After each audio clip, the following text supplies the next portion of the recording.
They chose to fight for her. Easy, man. Easy. Easy.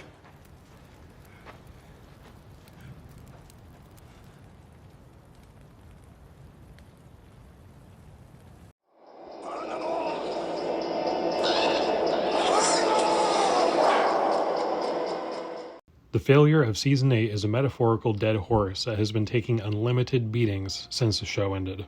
While I don't need to rehash all of the major complaints of the final season, there's a pretty big missed opportunity that happened in the last episode, and that was on my mind from the very first watch. After Jon's arrest and imprisonment, his fate is left in the hands of the newly crowned Bran the Broken. Under normal circumstances, obviously Bran would just let Jon walk without a second thought. But with a furious Grey Worm commanding the remaining army of Daenerys, he just couldn't simply pardon Jon. Watching this unfold for the first time, I instantly thought that this would lead to a trial by combat. Jon would face Grey Worm for his freedom. Grey Worm would have an opportunity to step up and avenge his fallen queen. It would be the final battle of the show, and the ultimate third chapter in a trilogy of trials by combat. And I couldn't wait to see this happen. Flashback to May 19th, 2019. I had a Game of Thrones finale party with friends. We decided to record ourselves during the episode just in case something crazy happened and we could capture a genuine reaction. At this point in the show, we paused for a quick bathroom break. We had been trying to predict what would happen in the final episode as it was unfolding. Before resuming, I made the bold prediction to everybody that there would be a trial by combat. Here's the footage. You just called something, I'm about to call something. They're gonna do a fucking trial by combat.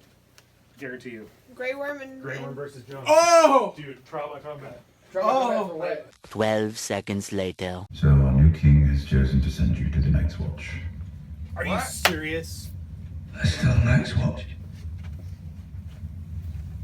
The world will always need a home for bastards and broken men. He's a Targaryen. That is fucking stupid. But they're every... Yeah, so much for that, huh? Not only was there no trial by combat, but Jon was sent to the Night's Watch. What a true missed opportunity. And it was perfectly set up to happen. Let's say, however, that the writers did give us one last epic showdown before the final credits. Who would win? On one side, we have Grey Worm.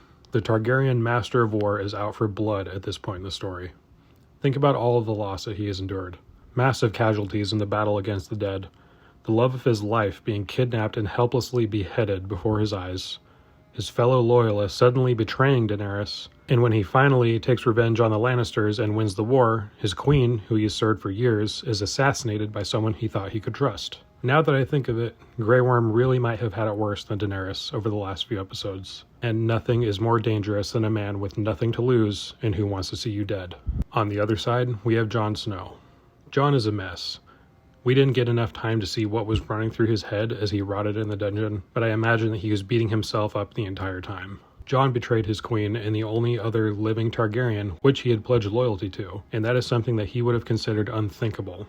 I imagine that all Jon wants to do at this point is to be reunited with his Stark family. It's the only thing that he has left, and as much as he loves Arya, Sansa, and Bran, he would put up one hell of a fight to get back to them. Now there is one clear advantage that Grey Worm would immediately have, and that's the fact that he has been a free man who has been able to keep up on his training and stay in shape. Jon spent at least a few weeks as a prisoner, maybe even longer, judging by the beard growth on him and Tyrion. This would not be the same Jon who took on the army of the dead.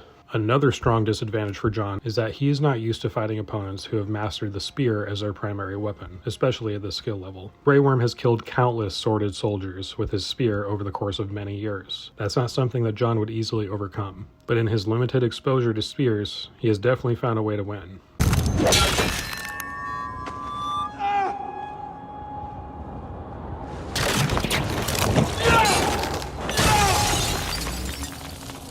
It's not all bad for Jon, as I do think he has a leg up on Grey Worm on his general combat skills, especially if he can find a way to disarm Grey Worm of his spear. If it turns into a legitimate duel with swords, Jon definitely wins. He's probably the best sword fighter that Westeros has seen since Sir Arthur Dayne, who died the day Jon was born.